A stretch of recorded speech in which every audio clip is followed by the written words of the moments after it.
حضرت علی رضی اللہ عنہ نے فرمایا، وہ جگہ چھوڑ دو جہاں تمہاری دو چیزوں کی قدر نہ ہو، تمہارے احساس کی، تمہارے الفاظ کی، پھر چاہے وہ کسی کا گھر ہو یا کسی کا دل۔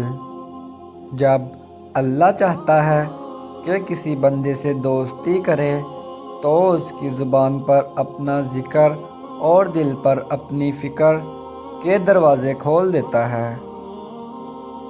اپنے دل کو مضبوط بناؤ اور اللہ پر یقین کرو، وہ تمہاری ہر مشکل آسان کر دے گا انشاءاللہ۔ 4 چیزیں سنبھال کر رکھو، کامیابی تمہارے مقدر ہوگی۔ نماز میں دل کو، تنہائی میں سوچ کو، محفل میں زبان کو اور راستے میں نگاہ کو۔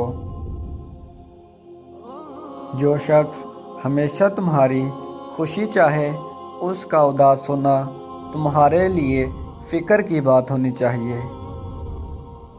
جب تم پر کوئی مشکل آ جائے تو کسی کا احسان نہ لو، کیونکہ مصیبت 4 دن کی ہوتی ہے اور احسان زندگی بھر کا ہوتا ہے۔ جو دل دوسروں کی تکلیف دیکھ کر بے چین ہو جائے تو جان لو کہ اس دل میں اللہ رہتا ہے۔ نفرت گناہ سے کرو، گناہ کرنے والے سے نہیں، شاید تمہاری محبت میں آ کر وہ گناہ کرنا ہی چھوڑ دے۔ خیال رکھنا کہ کسی کی آنکھیں تمہاری وجہ سے نم نہ ہو، کیونکہ تمہیں اس کے ہر آنسو کا حساب چکانا ہے۔